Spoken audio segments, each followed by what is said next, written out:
A paz do Senhor, meus irmãos. Estamos começando mais um subsídio da nossa Escola Bíblica Dominical, lições bíblicas de adulto da nossa Casa Publicadora das Assembleias de Deus, a CPAD. Estamos no primeiro trimestre de 2023. A lição agora é a lição de número 3, a lição para 15 de janeiro de 2023. E o assunto da lição é o avivamento no Novo Testamento. Você já deu uma olhadinha direitinho no livro de Atos, nas epístolas, em Apocalipse? Você tem observado que o avivamento era uma realidade constante lá no início da igreja e que esse avivamento deve ser vivido pela igreja atualmente? Tem percebido isso?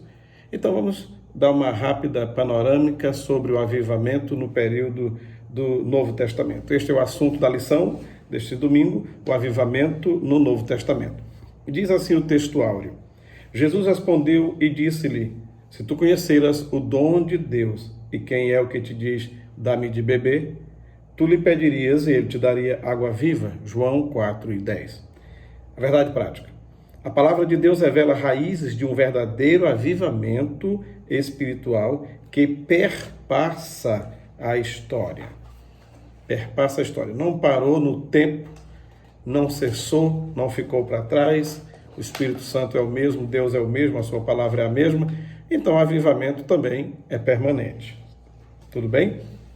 A leitura bíblica em classe, a leitura que embasa esta lição, está em João 4, 7 até o 15, versículos 7 ao 15, que diz assim: veio uma mulher de Samaria tirar água e disse-lhe Jesus: dá-me de beber. Porque os seus discípulos tinham ido à cidade comprar comida. Disse-lhe, pois, a mulher samaritana: como sendo tu judeu, me pedes de beber a mim, que sou mulher samaritana? Porque os judeus não se comunicam com os samaritanos. Jesus respondeu e disse-lhe: se tu conheceras o dom de Deus e quem é o que te diz, dá-me de beber, tu lhe pedirias e ele te daria água viva. Água viva. Disse-lhe a mulher: Senhor, tu não tens com o que atirar, e o poço é fundo. Onde, pois, tens a água viva? És tu maior do que Jacó, nosso pai, que nos deu o poço, bebendo ele próprio dele, e os seus filhos, e o seu gado? Jesus respondeu e disse-lhe: qualquer que beber desta água tornará a ter sede, mas aquele que beber da água que eu lhe der nunca terá sede, porque a água que eu lhe der se fará nele uma fonte de água a jorrar para a vida eterna. Disse-lhe a mulher: Senhor, dá-me dessa água, para que não mais tenha sede e não venha aqui tirá-la. Percebemos nesse texto que a visão da mulher estava aqui no âmbito terreno, no palpável, no visível, por aí vai. Jesus estava usando uma linguagem indo para o lado espiritual. Bom, a palavra-chave desta lição é Novo Testamento. Novo Testamento. Os 27 livros do Novo Testamento. Mas pegando aqui essa parte da palavra de Jesus, da conversa de Jesus com a mulher lá junto ao poço de Jacó, se você fizer uma pesquisa sobre água viva, você vai achar no mínimo 3 tipos de explicações para água viva. A primeira, você vai descobrir que água viva também se chama medusa ou mãe d'água, um animalzinho que vive lá no mar e que, se sentir ameaçado, vai lançar inúmeras agulhinhas na pessoa, e essas agulhinhas, ao entrar em contato com a pele da pessoa, elas explodem, liberam uma toxina e dói demais, arde, é uma queimadura. Isso é chamado de água viva, tá? Essa medusa, essa mãe d'água. Vamos eliminar, isso aí não nos interessa. Mas você poderá achar uma segunda explicação para a água viva. Água viva é água que favorece a vida. Que você pode aguar uma planta e a planta vai ficar viva. Que você pode dar para o animal beber e o animal vai ficar vivo. Que nós, seres humanos, bebemos para preservar a nossa vida. Água potável. Então a segunda água é água potável. Água boa para beber, água pura, limpa e incontaminada. Certo? Água de aguar plantas, lavar roupas e tudo mais. E uma terceira água, água espiritual. Água espiritual, daquela que Jesus também um dia falou para Nicodemos, como está em João capítulo 3. água espiritual. E essa água espiritual tem a ver com salvação. O homem sem Deus, a mulher sem Deus, aquele que não nasceu de novo, ele tem sede. E essa sede não é saciada com a água do poço de Jacó, de poço nenhum, de rio nenhum, de fonte nenhuma desse mundo. Essa sede de salvação só tem alguém que pode prover a água para matar essa sede, é o próprio Jesus, que disse: quem tem sede, venha a mim e beba. Ele não disse vá à fonte, vá ao poço e beba. Ele disse: venha a mim. A salvação só se encontra em Jesus. Tanto que o nome Jesus significa exatamente salvação ou Salvador. Só Ele pode dar esta água que jorra para a vida eterna. Porque as águas aqui desse mundo você bebe e vai beber de novo, e de novo, e de novo, e de novo, e de novo, e não fica jorrando para a vida eterna. E pode até um dia escassear de vez. Porém, a salvação garantida por Jesus, a gente bebe ela aqui. E lá na eternidade ela ainda estará fazendo efeito. Louvado seja Deus. Muito bem, então nesta lição teremos um panorama geral a respeito do avivamento no Novo Testamento. E por que então começa falando de água? Porque não há vida sem água. Não há vida sem água. E um dos símbolos do Espírito Santo também é água. Não há vida espiritual e não há avivamento sem o Espírito Santo de Deus, sem beber da água que Jesus dá. Certo? Estudaremos o avivamento trazido por Cristo, mediante aos homens comissionados por Ele para proclamar a mensagem de boas novas para Israel e também para o mundo. É a mensagem do reino de Deus. Os apóstolos do Senhor transmitiram essa gloriosa mensagem por meio das epístolas e nos livros. Nos 4 evangelhos, nós podemos ver uma mensagem de vida. Avivamento é exatamente produzir mais vida onde a vida está pouco. É avivar onde a vida está indo embora. E é até mesmo trazer de volta a vida onde já não tem mais vida. Isso é coisa de Deus, é poder de Deus, é um agir de Deus, certo? O primeiro avivamento que a pessoa passa a viver é exatamente de passar da morte para a vida quando aceita Cristo como seu Senhor e Salvador. Saiu do mundo de pecado, do reino das trevas, de fazer a vontade de Satanás e tudo mais para fazer a vontade de Deus. Quando essa pessoa se converte, ele já entra agora num estado de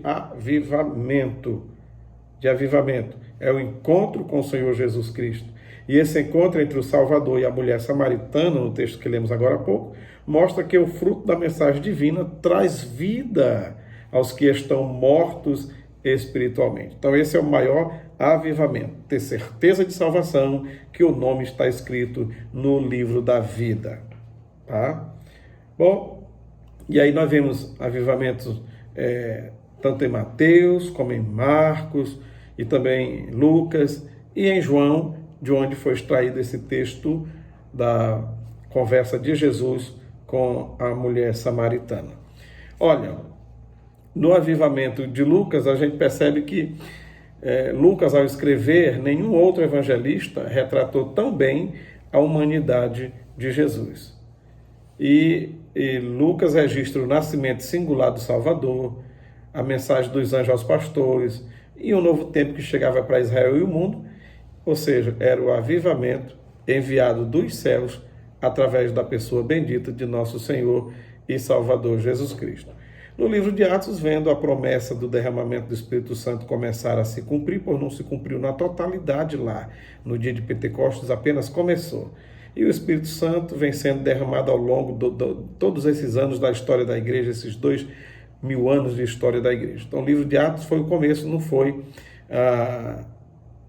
digamos assim, o começo e o fim do avivamento. Não, lá foi o começo e o fim nunca terá, porque mesmo depois do arrebatamento da igreja, a Israel, no período tribulacional, vai reconhecer que Jesus é o Senhor, depois de ser enganado pelo Messias, virá o milênio, e no milênio haverá um grande mover do Espírito Santo, pois somente nesse período final da grande tribulação para início do milênio é que o povo de Israel reconhecerá Jesus como seu Senhor e Salvador, receberão a vida que um dia a samaritana também recebeu e serão cheios do Espírito Santo. Então será um período de avivamento para a nação de Israel futuramente, quando converterem-se a Cristo Jesus, certo? Mas no livro de Atos nós entendemos e aprendemos que o avivamento faz-se necessário para pregar.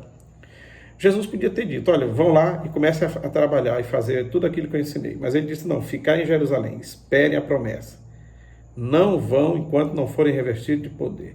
Então, percebemos o quanto é importante o avivamento. Se o próprio Senhor Jesus disse, não vão, mas esperem, eu vou dar poder para vocês expulsar demônios, pegar em serpentes, escorpiões e tudo mais. Vão lá, vocês vão fazer obras maiores que eu, vão fazer muito mais. Mas a recomendação foi, mas fiquem aí até receber o avivamento, o revestimento de poder. Para pregar o evangelho é preciso receber o avivamento que vem do alto. Porque sem avivamento, pregação vai ser apenas discurso, o louvor vai ser apenas cantoria, culto será apenas uma reunião de pessoas, certo? Missões será apenas, talvez, turismo frustrado. Porém, com o avivamento, missões é evangelização que faz a diferença. Louvor é cântico inspirado que alegra a alma e que liberta presos das prisões. Pregação é mensagem vinda do coração de Deus para os nossos corações. Avivamento faz-se necessário para que você e eu façamos a obra de Deus com galhardia, com denodo e façamos bem feito. Muito bem. Aqui nos Evangelhos e todo o Novo Testamento, vamos ver o agir de Deus. Mesmo nas epístolas que não fala muito sobre essa questão de avivamento, mas fala sobre como o crente deve viver a sua conduta diária, seu casamento, com os filhos, como se escolher o obreiro, para ser presbítero e diácono, a vida cristã e a vida familiar e tudo mais. Todas essas nuances que desenham, que delineiam a vida de um servo de Deus, as epístolas dizem como é que tem que ser. E só vive dessa forma, como é ensinado nas epístolas, se for realmente avivado. E quem é avivado vai conseguir viver conforme esses ensinos que estão nas 13 epístolas paulinas e nas outras 7 epístolas gerais. São ensinos sobre a boa conduta de vida cristã. E para ter essa boa conduta de vida cristã, só se consegue sendo um crente avivado, tá? Porque não tem como existir igreja avivada sem os membros serem avivados. Igreja avivada é composta por membros avivados individualmente, tá bom? Muito bem. Então, os registros no livro de Atos sobre avivamento aconteceram. Aonde? Em Jerusalém. Depois, você vai lendo o livro de Atos, você percebe um avivamento em Samaria. Depois a gente percebe outro avivamento na cidade de Éfeso. Também em Antioquia da Síria, e foi um mover de Deus tão grande que se tornou uma igreja missionária. Foi ela que enviou Paulo para a obra missionária. Mas e hoje? O avivamento é possível? E é possível permanecer avivado? Sim. Devemos orar pelo avivamento. Se você não se sente avivado, se você não se sente um crente avivado e revestido do poder de Deus, ore, peça a Deus, busque ser avivado, não deixe a chama se apagar, faça a sua parte, tá? Porque a gente sentiu um momento de emoção e até mesmo de avivamento numa festa, no congresso, num culto, na coletividade é fácil. O momento favorece isso. Mas ao ir embora para casa, não devemos nos acomodar. Não se acomode. Não se acomode. Depois de você passar por um momento de avivamento, de alegria espiritual, num culto, num congresso, numa vigília, não se acomode, não. Continue lutando e preservando a chama acesa. Não deixe essa chama se apagar, não se envergonhe do evangelho. Tem crente que vive assim na banguela. É uma linguagem, é uma gíria para o carro que está descendo a ladeira. Entendeu? Fez todo o esforço para subir, mas agora o motorista diz, eu vou deixar esse carro pegar uma banguela e deixar ele descer desengatado, sem marcha. Isso é perigoso, não deve fazer. Mas tudo bem, lá vai o carro na banguela. O motor está, às vezes, até mesmo desligado. E vai na banguela. Mas vai chegar um momento que vai ter que ligar o motor, porque na banguela não chega a lugar nenhum. É como aquele motor que tem nas serrarias, que bota uma circular para serrar madeira, aí você liga, aciona ele, serra uma tábua. Aí quando você vai lá na chave que desliga, ele ainda fica rodando tempo, tá na banguela. Aí tem crente que vive assim. O momento que o motor tá ligado é o momento do congresso, é o momento da vigília, é o momento da festa. Tá ligado, tá? Mas aí vai para casa, depois aí ele passa dia só na banguela, só lembrando, o culto que foi bom, mas foi bom aquele congresso, como foi bom aquela vigília, que coisa maravilhosa aquela pregação. Ele passa dia na banguela vivendo de um evento que aconteceu lá atrás. São bons esses avivamentos, mas bom mesmo é viver avivado o tempo todo. Em casa, no trabalho, onde a gente estiver. Que a gente não seja esse crente que vive mais tempo na banguela do que com o motor acionado e funcionando, tá? Façamos a nossa parte, oremos, busquemos ao Senhor e trabalhemos para o Senhor. Porque o avivamento é uma resposta do amor de Deus para conosco. É uma resposta do amor de Deus para conosco. Então pense nisto, se esforce para ser avivado e não deixe a chama se apagar. Que Deus abençoe. Obrigado por assistir até aqui, uma boa aula. Que a sua aula no domingo seja muito proveitosa, você sendo aluno, sendo professor, sendo um frequentador da escola dominical. Que seja um momento de crescimento. Espalhe esse vídeo. E você que é professor, pegue aí esse subsídio, aperfeiçoe, melhore e dê uma ótima aula. Que Deus abençoe a todos. Até o próximo vídeo, se Deus quiser. A paz do Senhor.